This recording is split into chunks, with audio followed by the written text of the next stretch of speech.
ಒಂದು murder case ಹೆಂಗೆ ತನಿಖೆ ಆಗಬೇಕು ಅನ್ನೋದರ ಕ್ಲಾಸಿಕ್ ಎಕ್ಸಾಂಪಲ್ ಅನ್ಸುತ್ತೆ ನನಗಿದು CBI ನವ್ರು ಮಾಡಿದ್ದು. ಸತ್ಯ ಸರ್, 2 ಪ್ರಕರಣಗಳನ್ನು ನೋಡಬೇಕು ಸರ್.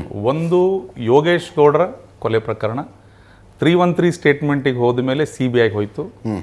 ನಾನು ಹೇಳಿದೆ, ಭಾರತೀಯ ಕಾನೂನಿನ ಇತಿಹಾಸದಲ್ಲಿ ಇದೊಂದು ವಿಶೇಷ ಪ್ರಕರಣ. ವಿಶೇಷ ಪ್ರಕರಣ ಸರ್. 313 ಸ್ಟೇಟ್ಮೆಂಟಿಗೆ ಹೋದ್ಮೇಲೆ ಇದು ಮತ್ತೆ CBI ತನಿಖೆಯಾಗಿ ಕೋರ್ಟ್ ಮುಂದೆ ಬಂದು ಸಮಗ್ರ ವಿಚಾರಣೆ ನಡೆದು ಇದರಲ್ಲಿ ತಪ್ಪಿತಸ್ಥರಿಗೆ ಶಿಕ್ಷೆ ಆಯಿತು. ಇನ್ನೊಂದು 2016ರಲ್ಲಿ ಮರ್ಡರ್ ಆಗಿದ್ದು 2019ರಲ್ಲಿ CBIಗೆ ಹೋಗಿದ್ದು. ಹೌದು. ಇನ್ನೊಂದು ಪ್ರಕರಣ ರಾಜುಪಾಲ್ murder case. Uttar Pradesh BSPS ಶಾಸಕರಾಗಿದ್ದರು. ಆತಿಕ್ Ahmed ಮತ್ತು ಅವರ ಸಹೋದರ ಸೇರಿ ಅವ್ರನ್ನ ಕೊಲೆ ಮಾಡಿಸ್ತಾರೆ. ಅವರ ಮಡದಿ ಬಾಯಿ ಇಲೆಕ್ಷನಲ್ಲಿ ಗೆದ್ದು MLA ಆಗ್ತಾರೆ. ಅವರು MLA ಆದಮೇಲೂ ಕೂಡ ಸದನದಲ್ಲಿ ಅವರು ಹೊಯ್ಕೋತಾರೆ ಎಣ್ಣೆ ಹಚ್ಕೊಂಡು, ಈ ಪ್ರಕರಣವನ್ನು CBI ಕೊಡ್ರಿ, CBI ಕೊಡ್ರಿ, CBI ಕೊಡ್ರಿ ಅಂದರೆ CBI ಕೊಡೋದಿಲ್ಲ. ಆ ಆರೋಪಿಗಳು ಅಕ್ವಿಟಲ್ ಆಗ್ತಾರೆ. ನಂತರ ಅವರು ಸುಪ್ರೀಂ ಕೋರ್ಟಿಗೆ ಹೋಗ್ತಾರೆ. ಸುಪ್ರೀಂ ಕೋರ್ಟ್ ಅದರಲ್ಲಿರುವಂಥ ಅಂಶಗಳನ್ನು ಗಮನಿಸಿ ಪೊಲೀಸರು ಇದರ ಮೇಲೆ ತನಿಖೆ ಮಾಡಿಲ್ಲ ಅಂತ ಆ ಪ್ರಕರಣವನ್ನು CBI ಕೊಡ್ತಾರೆ. ಆ ಪ್ರಕರಣದಲ್ಲೂ ಕೂಡ ಆ ಆರೋಪಿತರು ಏನೇನಿದ್ರು ಅವ್ರು ಎಲ್ಲರಿಗೂ ಕೂಡ ಶಿಕ್ಷೆ ಆಗಿದೆ. ಇವು 2 CBI ಇಡೀ ದೇಶದಲ್ಲಿ ಜನ ಇಂಥ ಪ್ರಕರಣ ನಡೆದಾಗ CBI ಕೊಡಿ ಅಂತ ಕೇಳೋಕ್ಕೆ 2 ಪ್ರಕರಣಗಳು ಸಾಕು ಸರ್. ನಂಬಿಕೆ ನೋಡ್ರಿ, ಜನರಿಗೆ ಬಲವಾದ ನಂಬಿಕೆ ಇದೆ CBI ಒಂದು ಇಂಡಿಪೆಂಡೆಂಟ್ ಏಜೆನ್ಸಿ, ಚೆನ್ನಾಗಿ ಕೆಲಸ ಮಾಡ್ತಾರೆ ಅಂತೇಳಿ. ಅದರಲ್ಲಿ ನಾನು ಆರಂಭದಲ್ಲಿ ಹೇಳಿದ್ರೆ, ನೀವು FIR ಮಾಡಿ ಇದನ್ನು ಚಾರ್ಜ್ ಶೀಟ್ ಹೆಂಗೆ ಹಾಕಬೇಕು ಅನ್ನೋ ಕಲಿಬೇಕು, ರಾಕೇಶ್ ರಂಜನ್ ನೋಡಿ ಕಲಿಬೇಕು ಅಂತೇಳಿ. ಸೊ ರಾಕೇಶ್ ರಂಜನ್ ಅನೇಕ ಸಂದರ್ಭಗಳಲ್ಲಿ ನಾನು ಭೇಟಿ ಮಾಡಿದ್ದೀನಿ. ಒಂದು ಟೀ-ಶರ್ಟು, ಜೀನ್ಸು, ಸ್ಪೋರ್ಟ್ಸ್ ಶೂಸ್ ಹಾಕ್ಕೊಂಡು ಕೈಯಲ್ಲಿ ಒಂದು ಫೈಲ್ ಹಿಡ್ಕೊಂಡು ಆ ಮನುಷ್ಯ ನಡ್ಕೊಂಬರ್ತಾ ಇದ್ದರೆ CBIನ ಸೆಲೆಬ್ರೇಟೆಡ್ ಅಧಿಕಾರಿ ಅಂತ ಕೂಡ ಅನ್ಸೋದಿಲ್ಲ ಅವರು. Such simple. ಸತ್ಯ, ಹೌದು ಸರ್, ಭಾಳ ಸತ್ಯ. ಏನಾಯ್ತು CBI ಕೇಸ್ ಹೋದ್ಮೇಲೆ? CBI ಕೇಸ್ ಹೋದ್ಮೇಲೆ ಅವರು ಇನ್ವೆಸ್ಟಿಗೇಷನ್ ಮಾಡಿರುವಂಥ, ಅದಕ್ಕಿಂತ ಪೂರ್ವದಾಗ ಒಂದು ವಿಷಯ ಹೇಳ್ಬಿಡ್ತೀನಿ ಸರ್. ನೀವು ಹೇಳಿದ್ರಿ ನಿಮ್ಮಿಂದ ಯಾರಿದ್ದಾರೆ ಅಂತೇಳಿ. ನಾವು ಇಬ್ಬರನ್ನ ನೆನೆಸಲೇಬೇಕು ಸರ್. ಒಂದು ಹಿರಿಯ ನ್ಯಾಯವಾದಿಗಳು, senior council MB Nargun sir, ಹಿರಿಯರು, ಅವರು ಕೂಡ ನಮ್ಮ ಭಾಗದವರೇ. ಸೊ ಅವ್ರ ಹತ್ರ ಈ ಕೇಸ್ ಫೈಲ್ ತೊಗೊಂಡು ದೀಪಕ್ ಶೆಟ್ಟರ್ ಜೊತೆ ಹೋಗಿ ಡಿಸ್ಕಸ್ ಮಾಡಿದಾಗ ಏನಾಯ್ತು ಈ ಕೇಸ್ನಾಗ ಅಂಥೇಳಿ ಎಲ್ಲ ಕೇಳಿದರು. ಕೇಳಿದ ಮೇಲೆ ಈ ಹೊಸ ಸಾಕ್ಷಿಗಳು ಬಂದಿದ್ದು ನೋಡಿದ ಮೇಲೆ ಅವ್ರೇನಂದರು, ನಾ ಬರ್ತೀನಿ ಅಂದರು. ನಾವು ಸರ್ ನಿಮ್ಗೆ ಫೀಸ್ ಎಷ್ಟು ಕೊಡಬೇಕು ಅಂತ ಕೇಳಿದ್ವಿ. ಯಾವ ಉದ್ದೇಶಕ್ಕಾಗಿ ನೀವು ಹೋರಾಟ ಮಾಡಕತ್ತೀರಿ ಅಂದರು. ನ್ಯಾಯ ಸಿಗಲಿ ಅಂತೇಳಿ. ಸ್ವಂತದ್ದೇನಿಲ್ಲಲ್ಲ ಇದ್ರಾಗ, ನನಗೆ ಫೀಸ್ ಬೇಡ, ಬರ್ತೇನೆ ಹೋಗಂತ ಸರ್. ಅವರು ಕೂಡ ಉಳ್ಕೊಂಡಿದ್ದೆಲ್ಲ ಅಂತ ಕೇಳಿದರೆ ಇದೇ ಬೃಂದಾವನ ಹೋಟೆಲ್ನಲ್ಲಿ 600 ರೂಪಾಯಿ ರೂಮ್ ಸರ್. ಅಲ್ಲೇ ಉಳ್ಕೊಂಡ್ರು ಬಂದು. ಬೆಳಿಗ್ಗೆ ತಿಂಡಿನೂ ಅವರೇ ಮಾಡಿ ಬರ್ತಿದ್ರು ಸರ್, ಮಧ್ಯಾಹ್ನ ಊಟನೂ ಅವರೇ ಮಾಡ್ಕೋತಿದ್ರು, ಸಾಯಂಕಾಲ ಒಂದು ಟ್ರೈನ್ ಟಿಕೆಟ್ ಅಷ್ಟೇ. ಹಿರಿಯರು ಸರ್. ಸುಮಾರು 5-6 ಬಾರಿ ಧಾರವಾಡ ಕೋರ್ಟಿಗೆ ಬಂದರು ಸರ್ ಅವರು. ಅದ ನಂತರ ವಿವೇಕ್ ಸುಬ್ಬಾರೆಡ್ಡಿ ಅಂತೇಳಿ ಒಬ್ಬರು ಸೀನಿಯರ್ ಕೌನ್ಸಿಲ್, ಅವರು ಕೂಡ ನಮ್ಮ ಹತ್ರ ಏನೋ ಒಂದು ಪೈಸಾನೂ ಕೂಡ ಎಕ್ಸ್ಪೆಕ್ಟ್ ಮಾಡಲಿಲ್ಲ. ನೀವು ಒಂದು ಒಳ್ಳೆ ಕಾಸ್ಗೋಸ್ಕರ ಮಾಡ್ತಿದ್ರಿ, ನಾನು ಮಾಡ್ತೀನಿ ನಡ್ರಿ. ಅವರೊಂದು 2-3 ಅಪಿಯರೆನ್ಸಿಗೆ ಬಂದರು ಸರ್. ಸೊ ಹೀಗಾಗಿ ನಮಗೆ ಇಲ್ಲಿ ಎಲ್ಲೂ ಯಾರನ್ನ ಹೋಗಿ ದುಡ್ಡು ಕೇಳಬೇಕು ಅಂತ ಅನಿಸ್ಲೂ ಇಲ್ಲ, ಯಾರ್ದು ಸಹಾಯ ತೊಗೋಬೇಕಂತೂ ನಮ್ಗೆ ಅನಿಸಿಲ್ಲ. ಅವ್ರ ಕಡೆಯಿಂದ ಯಾರು ಬರ್ತಿದ್ರು ವಕೀಲರು? ಯಾರ ಕಡೆಯಿಂದ ಸರ್? ಅವರು ಬಹಳ ಹಿರಿಯ ವಕೀಲರು ಬರ್ತಿದ್ರು ಸರ್. ಅವ್ರು ಮತ್ತೆ ಅವ್ರ ಕ್ಲೈಂಟ್ ಪರವಾಗಿ ಬಹಳ ಚೆನ್ನಾಗಿ ಅದ್ಭುತವಾಗಿ ವಾದ ಮಾಡಿದ್ದಾರೆ. ಹಿರಿಯ ವಕೀಲರು CV ನಾಗೇಶ್ ಸರ್ ಆಗಿರ್ಬೋದು, ಶ್ಯಾಮ್ ಸುಂದರ್ ಸರ್ ಆಗಿರ್ಬೋದು, ಭಾಳ ದೊಡ್ಡ ವಕೀಲರು ಬರ್ತಿದ್ರು. ಒಂದು ಗಟ್ಟಿಯಾದ ಚಾರ್ಜ್ ಶೀಟ್ ಇದ್ರೆ ಎಷ್ಟು ದೊಡ್ಡ ವಕೀಲರು ಬಂದರು ಆ ಕೇಸನ್ನು ಡಿಫೆಂಡ್ ಮಾಡೋದು ಮಾಡ್ಬೋದು. ಕಷ್ಟ ಸರ್, ಕಷ್ಟ. ಡಿಫೆನ್ಸಿಗೆ ಬಂದಂಥ ಈ ಚಾರ್ಜ್ ಶೀಟಲ್ಲಿ ಈ ರಾಕೇಶ್ ರಂಜನ್ ಕಲೆ ಹಾಕಿರುವಂಥ ದಾಖಲೆಗಳಿದಾವಲ್ಲ, ಆ ದಾಖಲೆಗಳು ಸಾಕು ಸರ್ ಕನ್ವಿಕ್ಷನ್ ಕೊಡೋಕ್ಕೆ.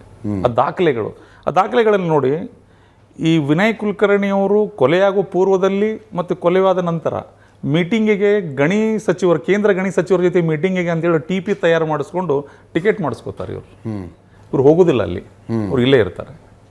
ಬರೀ ಟಿಕೆಟ್ ಮಾತ್ರ. ಅಂದರೆ ನಾಳೆ ಎಲ್ಲಾದರೂ ನನ್ನ ಮೈ ಮೇಲೆ ಬಂದರೆ ನಾನು ಇಲ್ಲಿ ಇರಲಿಲ್ಲ, ನಾನು ದಿಲ್ಲಿಯಲ್ಲಿದ್ದೆ ಅಂತ ತೋರ್ಸೋಕ್ಕೋಸ್ಕರ. ಅದು ಬಿಡಿ ಹೋಗಲಿ, 4ನೇ ಹೆಚ್ಚುವರಿ ನ್ಯಾಯಾಲಯದಲ್ಲಿ ಏನು ಈ ಪ್ರಕರಣ ನಡೀತಾ ಇತ್ತಲ್ಲ, ಆ ಪ್ರಕರಣದಲ್ಲಿ ಸ್ವಲ್ಪ ಗಟ್ಟಿಯಾಗಿ ಅಲ್ಲಿ ಒಬ್ಬರು ಪಬ್ಲಿಕ್ ಪ್ರಾಸಿಕ್ಯೂಟರ್ ನಿಂತ್ಕೊಂಡ್ರು, ಮಹಿಳೆ ಶ್ರೀಮತಿ ಶೈಲಾ ಅಂಗಡಿ ಅಂತೇಳಿ.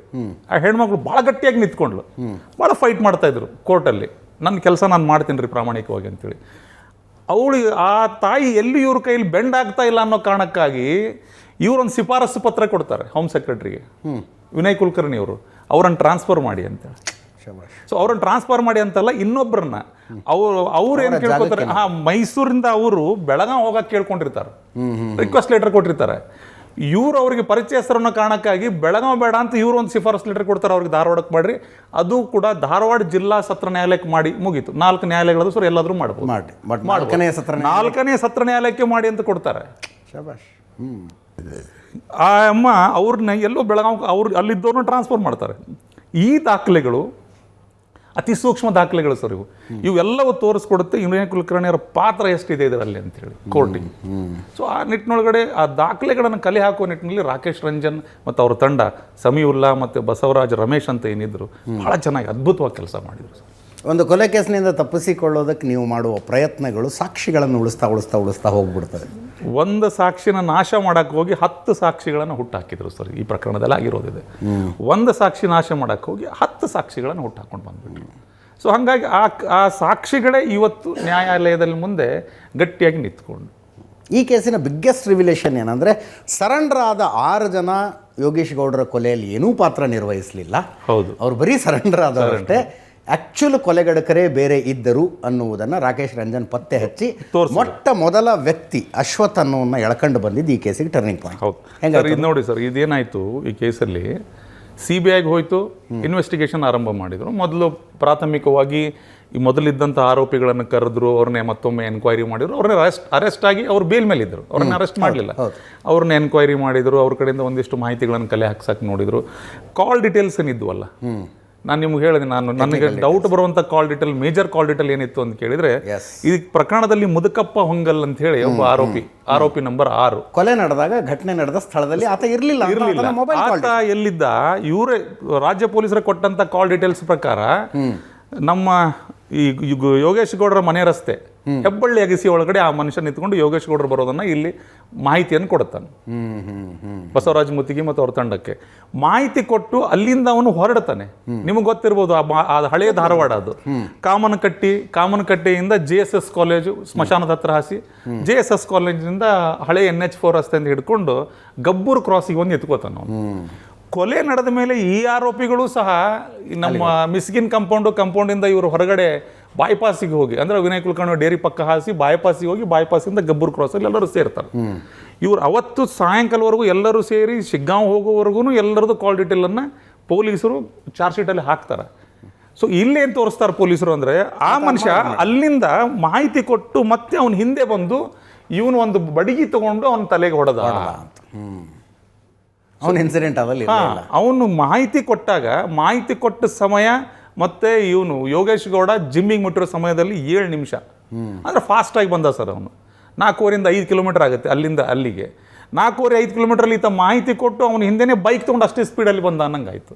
CCTV ಫುಟೇಜಲ್ಲಿ ನೋಡಿದ್ರೆ ಯಾವನು ಕೂಡ ಬೆನ್ನತ್ತಿ ಬೈಕಲ್ಲಿ ಬಂದಿಲ್ಲ. ಸೊ ಅದು ಬಹಳ ಈ ಪ್ರಕರಣಕ್ಕೆ ನನಗೆ ಇವರು ಅಲ್ಲೇ ಕೊಲೆಗಾರರೇ ಅಲ್ಲ ಅಂತ ಹೇಳಿ ನನಗೆ ಮನವರಿಕೆ ಆಗಕ್ಕೆ ಅದೊಂದು ಕಾಲ್ ಡೀಟೇಲ್ ಸಾಕಾಯಿತು ಸರ್. ಸೊ ಇಂಥ ತಪ್ಪುಗಳನ್ನು, ಸಾಕಷ್ಟು ತಪ್ಪುಗಳನ್ನು ಇಲ್ಲಿ IO ಮಾಡ್ತಾರೆ. ಇಂಥ ತಪ್ಪುಗಳನ್ನು ಇವನ್ನೆಲ್ಲವನ್ನು ಹೆಕ್ಕಿ ತೆಗೆದು ರಾಕೇಶ್ ರಂಜನ್ ಕೋರ್ಟ್ ಮುಂದೆ ತಂದು ನಿಲ್ಲಿಸಿದ್ರು ಸರ್.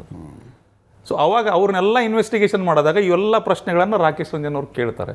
ಅವು ತಡಬಡದಲ್ಲಿ ಅವನೊಬ್ಬ ಒಂದು ಹೇಳ್ದ, ಇವನೊಂದು ಹೇಳ್ದ ಎಲ್ಲ ಸ್ಟೇಟ್ಮೆಂಟ್ಗಳನ್ನು, ಅವನ್ನೆಲ್ಲ ಪಾಯಿಂಟ್ಗಳನ್ನು ರೆಕಾರ್ಡ್ ಮಾಡ್ತಾ ಇದ್ದು 3-4 ತಿಂಗಳ ಆದಮೇಲೆ ಸರ್, 3-4 ತಿಂಗಳ ಆದಮೇಲೆ ಅವ್ರಿಗೆ ಗೊತ್ತಾಗುತ್ತೆ ಒಬ್ಬ ಇದರಲ್ಲಿ ಕಾರ್ ಪುಡಿ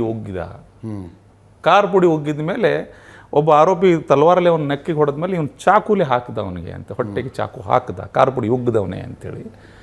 ಆ ರಾಕೇಶ್ ರಂಜನ್ ಅವರು ಅವ್ರನ್ನ ಸಪ್ರೇಟಾಗಿ ಎನ್ಕ್ವೈರಿ ಮಾಡುವಾಗ ಅವ್ರು ಬಾಯಿ ಬಿಟ್ಬಿಡ್ತಾರೆ, ಅದು ಮಾಡಿದವನು ಇವನು ಸರ್ ಅಂತೇಳಿ. ಅವನು ಈ ಪ್ರಕರಣದಲ್ಲಿಲ್ಲ. ಈ ಪ್ರಕರಣದ ಸಂದೀಪ್ ಸೌದತ್ತಿ ಅಂತ ಆರೋಪಿ ಇದ್ದಾನೆ, ಅವ್ರ ಅಣ್ಣ ಸಂತೋಷ್ ಸೌದತ್ತಿ ಅನ್ನೋನು, ಅವನೇ ಮಾಡಿರ್ತಾನೆ ಅದನ್ನು. ಸೊ ಅವನನ್ನು ಹಿಡಿತಾರೆ ಸರ್ ಇವರು. ಅವನನ್ನು ಹಿಡಿದು ಅರೆಸ್ಟ್ ಇವತ್ತು ಮಾಡ್ತಾರೆ.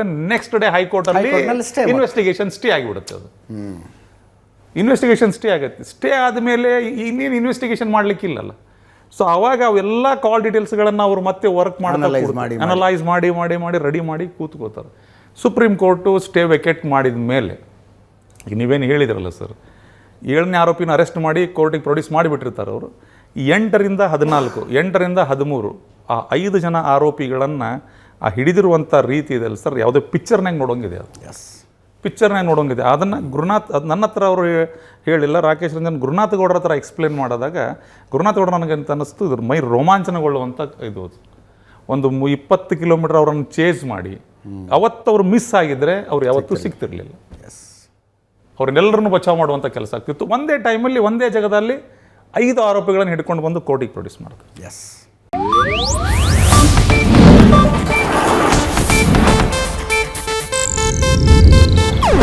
ಇದು ಏಷ್ಯಾನೆಟ್ ನ್ಯೂಸ್ ನೆಟ್ವರ್ಕ್ ಪ್ರಸ್ತುತಿ.